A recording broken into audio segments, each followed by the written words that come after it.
আসসালামু আলাইকুম। এই মুহূর্তে আমরা আলোচনা করব অধ্যায় 6 এর 8টি গুরুত্বপূর্ণ টাইপ নিয়ে। আমরা হচ্ছে টাইপ 4 নিয়ে আলোচনা করব, যেখানে আমরা আলোচনা করব জিডিপি নির্ধারক সমূহ এবং জিডিপির হিসাব বহির্ভূত বিষয়বস্তু নিয়ে।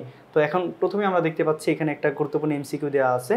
মাথাপিছু জিডিপি এর দ্রুত বৃদ্ধি সম্ভব কিভাবে? প্রযুক্তির উন্নয়নের মাধ্যমে, জনসংখ্যা বৃদ্ধি পেলে, শুধু শ্রমের ব্যবহার বাড়ে, যন্ত্রপাতির উন্নতির ফলে। তো আমরা জানি কোনো একটা দেশের প্রযুক্তি যত বেশি উন্নত সেই দেশ আর কি হয়, তাদের জিডিপি বলেন বা সামগ্রিক উন্নয়ন বলে সব কিছু খুব দ্রুত ঘটানো সম্ভব। যার কারণে আমরা বলতে পারি প্রযুক্তির উন্নয়নের মাধ্যমে কী করা সম্ভব, জিডিপির মাথাপিছু জিডিপি দ্রুত বৃদ্ধি সম্ভব। কোনটির ফলে জিডিপি বৃদ্ধি পেতে পারে? কোনটির ফলে জিডিপি বৃদ্ধি পেতে পারে? নতুন আবিষ্কার, দক্ষতার উন্নতি, নতুন ডিজাইনের যন্ত্রপাতি, সবগুলো। দেখেন এখানে সবগুলোর কি, সবগুলোই হচ্ছে সঠিক উত্তর হবে। সবগুলোর মাধ্যমে কি হয়, জিডিপি বৃদ্ধি করা যেতে পারে। কারণ দক্ষতার যদি উন্নতি হয়, নতুন আবিষ্কার যদি নতুন করে আবিষ্কৃত হয়, নতুন ডিজাইনের যন্ত্রপাতি যদি বের হয়, তাহলে কি হবে, আমার মূলত জিডিপিটা বৃদ্ধি পাবে। তার মানে আমরা বলতে পারি এখানে সবগুলোই সঠিক। পরবর্তী যে এমসিকিউটা আছে, জিডিপি এর নির্ধারক নয় কোনটি? জিডিপি এর নির্ধারক নয় কোনটি? আমরা জানি হচ্ছে প্রযুক্তিও জিডিপির নির্ধারক, ভূমিও নির্ধারক, সচলতাও নির্ধারক, শুধু নয় হচ্ছে সংগঠন। তার মানে এখানে সঠিক উত্তর হচ্ছে সংগঠন। সঠিক উত্তর কি? সংগঠন।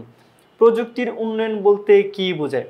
প্রযুক্তির উন্নয়ন বলতে আমরা বুঝি হচ্ছে দক্ষতার উন্নয়ন, নতুন সম্ভাবনা, নতুন আবিষ্কৃত যন্ত্রপাতি।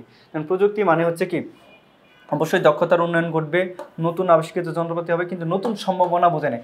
সম্ভাবনাকে বাস্তবে কি করতে হবে, রূপান্তর করতে হবে, যার কারণে নতুন সম্ভাবনা এটা হবে না। ঠিক আছে, তার মানে সঠিক উত্তর হচ্ছে কি 1 ও 3, দক্ষতার উন্নয়ন এবং নতুন আবিষ্কৃত যন্ত্রপাতি। জাতীয় আয় গণনার সময় কোন পর্যায়ে দ্রব্য সেবা বিবেচিত হয়? মাধ্যমিক, চূড়ান্ত, প্রাথমিক এবং বিকৃত। আমরা জানি চূড়ান্ত পর্যায়ে দ্রব্য ও সেবা বিবেচিত হয়। জাতীয় আয় মাধ্যমিক পর্যায়ে দ্রব্য সেবা বিবেচনা করলে কোন সমস্যা দেখা যায়? গণনার সমস্যা, দ্বৈত গণনার সমস্যা, আয়গত, ব্যয়গত। যদিও এটা একটা গণনার সমস্যা, কিন্তু এটা কি হবে, দ্বৈত গণনা। কারণ চূড়ান্ত পর্যায়ের দ্রব্যের মধ্যে কি আছে, এই মাধ্যমিক পর্যায়ের দ্রব্য কি আছে, দাম অন্তর্ভুক্ত থাকে, যার কারণে এটা দ্বৈত গণনার সমস্যা হবে।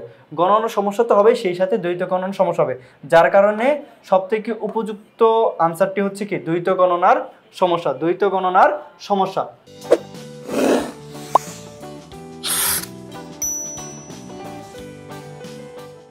জিডিপিতে অন্তর্ভুক্ত থাকে না আমদানি রপ্তানির পার্থক্য, আমদানির পরিমাণ, রপ্তানির পরিমাণ। আমদানি রপ্তানির পার্থক্য থাকে, কারণ আমরা কি, আমরা জানি হচ্ছে এই যে x-m আমরা এখানে এভাবেই করছিলাম নিট রপ্তানি। তার মানে কি এখানে আমদানি রপ্তানির পার্থক্য, এই পার্থক্যটা হচ্ছে এটা। তার মানে এটা থাকে ওইখানে।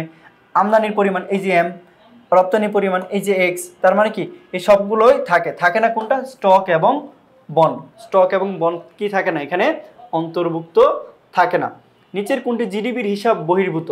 জমির খাজনা, সরকারি ঋণের সুদ, সংগঠনের মুনাফা, মূলধনের সুদ। দেখেন জিডিপি আমরা হিসাব করি মূলত 3 ভাবে। একটা হচ্ছে আয় পদ্ধতি, ব্যয় পদ্ধতি এবং হচ্ছে উৎপাদন পদ্ধতি।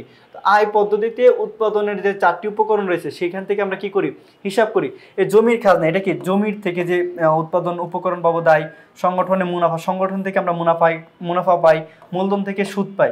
ঠিক আছে, কিন্তু সরকারি ঋণের সুদ এটা কি করা হয় না, এটা জিডিপির হিসাব বহির্ভূত, মানে এটা ভিতরে থাকে না।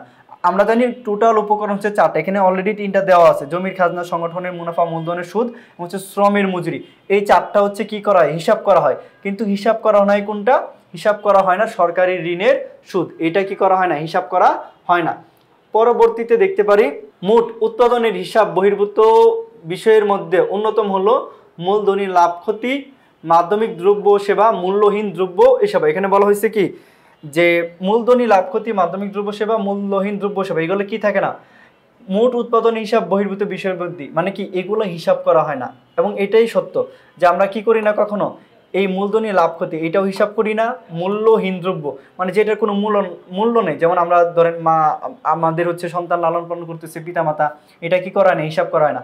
মাধ্যমিক আমরা কি করি, চূড়ান্ত দ্রব্য সেবা বিবেচনা করি, মূলধনী লাভ ক্ষতি কি করি না, এখানে অন্তর্ভুক্ত করি না। তার মানে কি এই সবগুলোই হচ্ছে হিসাব বহির্ভূত, যার মানে সঠিক উত্তর কি হবে 1, 2 ও 3, এই 3টাই হচ্ছে সঠিক। তো এই ছিল টাইপ 4 এর গুরুত্বপূর্ণ এমসিকিউ সমূহ। আমরা ইনশাল্লাহ পরবর্তীতে আপনাদের সামনে আবারও নতুন কোনো টাইপের গুরুত্বপূর্ণ এমসিকিউ নিয়ে হাজির হব। ততক্ষণ পর্যন্ত ভালো থাকুন, সুস্থ থাকুন। আল্লাহ হাফেজ, আসসালামু আলাইকুম।